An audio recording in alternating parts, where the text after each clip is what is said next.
So yesterday, Apple's event finally showed us the brand new iPhones, which included the iPhone 12 mini, iPhone 12, iPhone 12 Pro, and iPhone 12 Pro Max. Now, 4 new iPhones, and to make things even more complicated, we actually have more iPhones throughout the lineup. So yesterday, I really didn't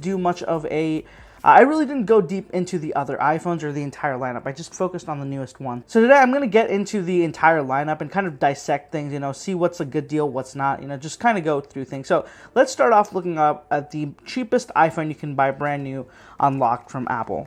And that is the iPhone SE. So it starts off at $399. You get 3 storage options, 64 gig, 128, and 256.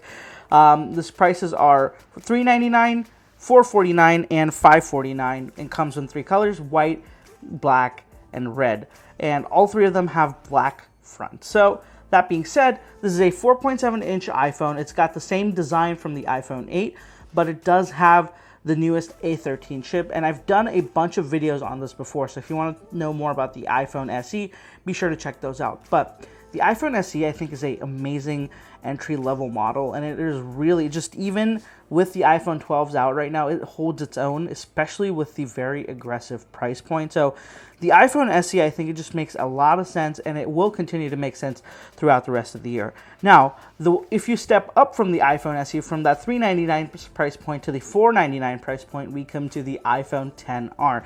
Now, the iPhone XR came out in 2018 alongside the iPhone XS and XS Max, and ever since, it's been that phone has really redefined and shifted Apple. It's really, I think it was a very crucial turning point for Apple. The XR it was one of their best sellers for the entire year this phone was out, and it has continued to be a very good seller. And I literally see these everywhere. So many people have them, and people love them. Clearly, they're doing something right with it.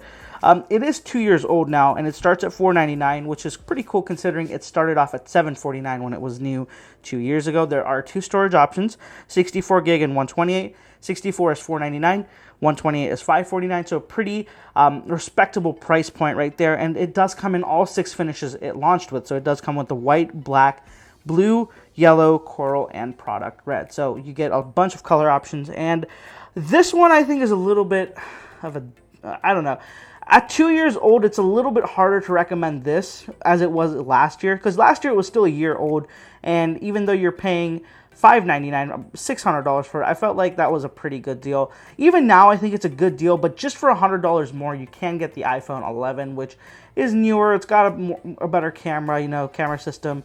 I think that the iPhone XR at $500 doesn't make too much sense, especially since it's sitting between the way more budget-oriented iPhone SE and the iPhone 11. Both of those have A13 Bionics, whereas this one has an A12 Bionic processor. So a weird spot to be in, and I'm not sure about this one, to be honest. I don't think if you buy it, you're making a wrong choice. I just feel like you could be getting better value if you either save $100 or just spend $100 more and go for the SE or iPhone 11. So segueing into that, iPhone 11, let's talk about that. So iPhone 11, undoubtedly my favorite iPhone of last year. I really think it was better value than the iPhone 11 Pros.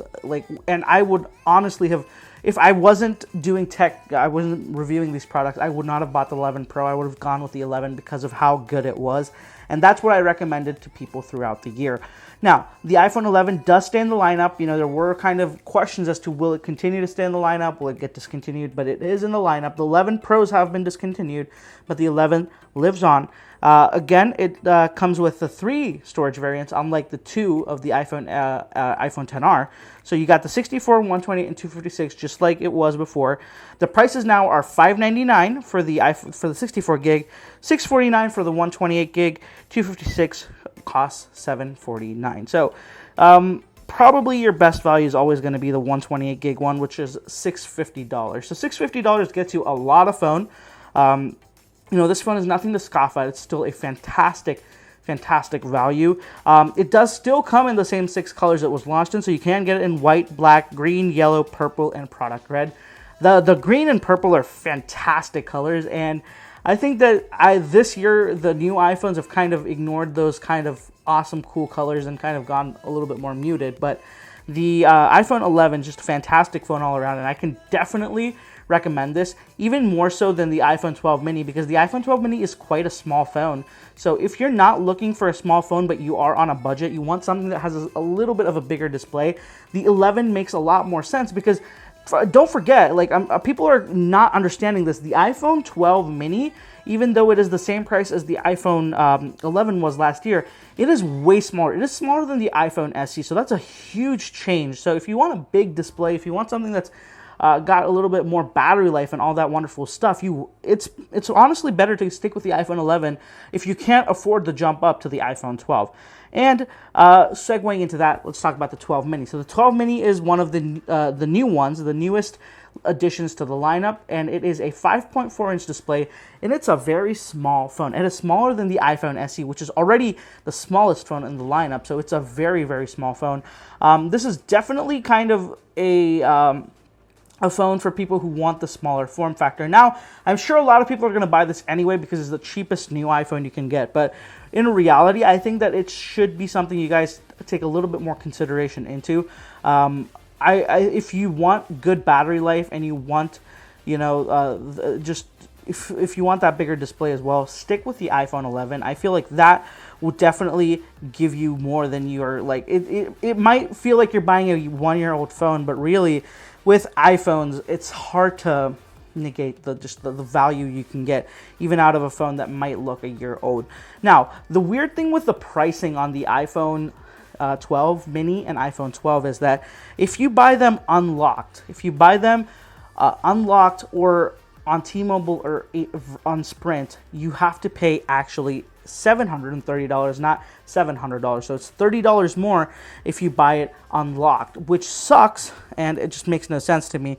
If you get it with AT&T or Verizon, they have special offers, which brings down the price $30, so it gets the $699 price tag, which Apple is advertising so brilliantly, which is so scummy, I feel. I'm very upset with Apple doing this, but it is what it is. So $699 is technically the start price, but really I think it's $730. So $730, and you're getting a 5.4-inch display. You're getting the A14 Bionic. You're getting an OLED display with a beautiful 2,000,000:1 contrast ratio, 1200 nits of peak brightness. Just a beautiful screen on the front. You're getting a very similar camera setup to the iPhone 11 with the wide and ultra wide, but you're getting a lot of camera improvements. You're getting night mode on every lens, and everything is just, a little bit better on this. So it's great, but again, you have to remember that while this might look like an upgrade, it is a step down in many ways because of its smaller size.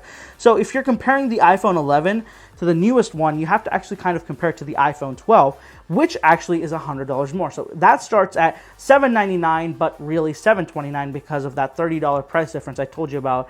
If you buy it unlocked, you're going to pay $830 for the iPhone 12, and when you compare that, the $830 versus the iPhone 11's $600, then things start to become a lot more interesting, because for $230 more, you're getting a better display and slightly improved cameras and a new design. That's kind of it. So really, you have to make your decision and say, is $230 worth those 3 upgrades? So it's a little bit of a toss-up. Now, the iPhone 12 and 12 mini come in 5 colors. They come in white, black, a new blue finish, an updated green finish, which is a lot more subtle. It's not as vibrant as the iPhone 11 screen, and the same product, red. Now, the storage options are similar to the iPhone 11, 64 gig, 128 gig, and 256 gig. So if you go for the 64 gig on the iPhone 12 mini, you're going to pay $699, or $679 actually, because of the price I told you. And then you're going to pay, similarly, just keep going down the list there, $779 for the 128 gig and $879 for the 256 gig. So $880 for an iPhone mini, which is weird. And then for the 12, now this is the one I think most people should get, but again, it's a lot more expensive than it was before. So if you get it in the 64 gig variant, it's going to cost you $829 unlocked. It's going to cost you $879 for the 128 gig, and then it's going to cost you $250 for the 256 one. It's going to cost you $979. So you're touching $1,000 if you get to the 256 iPhone 12 with tax and everything, which is crazy. Like, The prices, while they haven't changed, they have definitely jumped for the kind of value you are getting out of these phones. So crazy, right? I can't believe it. Like, I think Apple's done a good job of masking their price increase this year, but it is a big jump. Now that I've spoken about those, let's talk about the iPhone 12 Pros. Now, the 12 Pros have remained the same price as the 11 Pros of last year. They start at $999 and $1,099, which is for the Pro Max, but they do get doubled storage upgrade, which is it goes to 128 as the base storage instead of 64, which was a total scam in the first place, but it's fine. So for the 12 Pro, you have 4 colors. Now, all 4 of them have been updated. I'm not sure what they updated on the silver, but they did say it's updated. The space gray is now graphite, and it's a little bit changed up. It's not the same as the space gray. The gold has changed as well. The gold is a lot more yellowish than it was pinkish with the iPhone 11 Pro and the iPhone XS Max, the XS and XS Max. And there is a new Pacific blue color. The midnight blue is gone. It is replaced with Pacific blue. It is not the same as the blue on the iPhone 12. It's a little bit lighter. It's a little bit more. It's blue. It's like I don't even know. It's not a teal, but it's definitely of a lighter shade of blue. And the 12 Pro starts at $999. No $30 increase on this like the iPhone 12. So $999 is what you pay regardless of what you get. And the 3 storage options are 128 gig, which you get for $999, 256 for $1,099, and 512 gigs for $1,300. And similarly with the Pro Max, you start at $1,100. You can get the 128 for $1,100, 256 for $1,200, which is $50 less than it was last year. And the 512 is going to cost you $1,399, so that's $1,400 for the most expensive iPhone. And that is the lineup. Now, what do I think about this? As I was saying, I think that there's been a price jump, right? You can't compare the iPhone 11 directly to the 12 mini.